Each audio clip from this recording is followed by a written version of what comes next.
इस वक्त की एक बड़ी खबर यह है कि आज तालिबान को अफगानिस्तान में नई सरकार का गठन करना था और पूरी दुनिया ये इंतजार कर रही थी कि देखते हैं तालिबान की नई सरकार कैसी होती है। लेकिन आपसी सहमति न होने की वजह से और आपस में मतभेद होने की वजह से तालिबान अब तक नई सरकार का गठन नहीं कर पाया है। और आज दुनिया को यह समझ में आ गया होगा कि आतंकवादियों के लिए गोली चलाना आसान काम है, धमाके करना, हत्याएं करना आसान बात है, लेकिन आपसी सहमति के जरिए राजनीति करना और आपसी सहमति के जरिए सरकार बनाना उनके बस की बात नहीं, क्योंकि इस बात की उन्हें कभी कोई ट्रेनिंग मिली ही नहीं है। तालिबानी नेताओं के बीच इस बात पर सहमति नहीं बन पाई कि किसे कौन सा विभाग दिया जाना है और किसकी सरकार में क्या भूमिका होगी।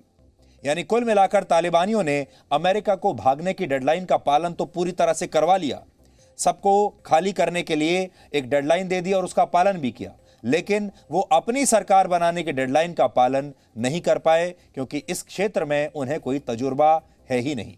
और ऐसा इसलिए है क्योंकि आतंकवादियों के लिए सरकार बनाने का यह शायद पूरी दुनिया में पहला तजुर्बा होगा। लेकिन आज तालिबान के इस तजुर्बे की कमी पूरी दुनिया के सामने उजागर हो गई है। तालिबान अफगानिस्तान में नई सरकार का गठन तो नहीं कर पाया, लेकिन आज उसने एक विक्ट्री परेड जरूर निकाली, जिसमें उसके सुइसाइड बॉम्बर्स ने तालिबान के झंडे के साथ मार्च पास्ट किया।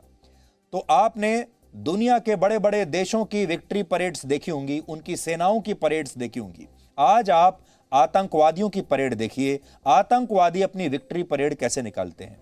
सुइसाइड बॉम्बर्स का मतलब उन आत्मघाती हमलावरों से है जो अपने शरीर पर बारूद बांधकर जिहाद के नाम पर अपने साथ कई मासूम लोगों की जान ले लेते हैं। तालिबान अपनी विक्ट्री डे परेड में ऐसे सुइसाइड बॉम्बर्स को अपना असली सिपाही बताता है, जो दुनिया के शांति पसंद देशों का और लोगों का एक मजाक उड़ाने जैसा है। इस विक्ट्री परेड में तालिबान ने अपने हथियारों का प्रदर्शन किया और ये हथियार हैं शरीर पर पहने जाने वाली सुइसाइड जैकेट्स और ऐसे बैग्स जिनमें बम रखकर धमाका किया जाता है। ये तस्वीरें भी आज पूरी दुनिया का मजाक उड़ा रही हैं और आतंकवादी इस तरह की विक्ट्री परेड निकालकर पूरी दुनिया को ये बता रहे हैं कि आज भी उनके ऊपर काबू करने वाला कोई नहीं।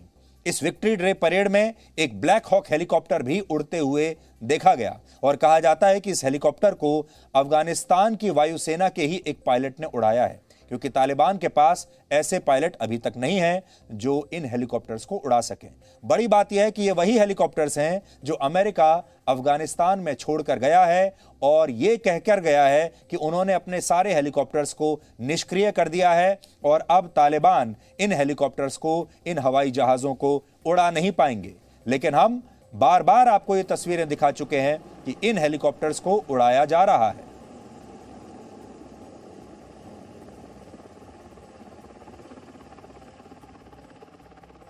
परेड में रॉकेट लॉन्चर्स, बैरल बॉम्ब्स, बख्तरबंद गाड़ियां और तरह तरह के बारूद का प्रदर्शन हुआ और इस तरह की परेड पहले कांधार में भी हो चुकी है। हालांकि इस परेड में तालिबान ने अपना बदला हुआ झंडा दुनिया के सामने पेश किया है। पिछले 102 वर्षों में तालिबान अपना झंडा, राष्ट्रीय ध्वज 30 बार बदल चुका है और अब उनका जो नया ध्वज है वो आपके सामने है स्क्रीन पर। ये तालिबान ने अपना नया राष्ट्रीय ध्वज इस समय बनाया है, जो आप देख पा रहे हैं। दुनिया भर के लोग आतंकवादियों को आतंकवादी ही समझते हैं और सोचते हैं कि उन्हें सभ्य समाज से दूर रहना चाहिए, आतंकवादियों की जगह जेल में होनी चाहिए।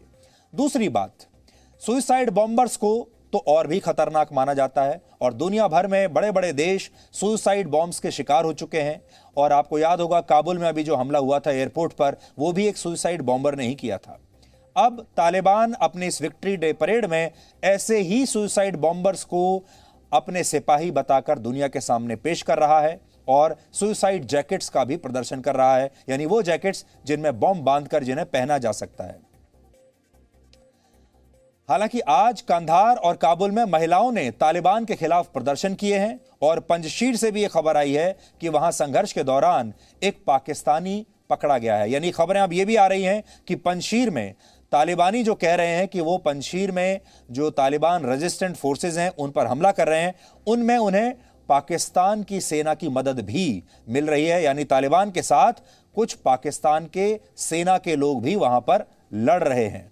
यह एक बड़ी बात है, लेकिन तालिबान इस समय पूरी दुनिया का मजाक उड़ा रहा है और पूरी दुनिया को यह बता रहा है कि अब दुनिया में एक भी देश, एक भी सेना, एक भी सरकार, एक भी नेता ऐसा नहीं बचा जो तालिबान का, आतंकवादियों का कुछ भी बिगाड़ सके।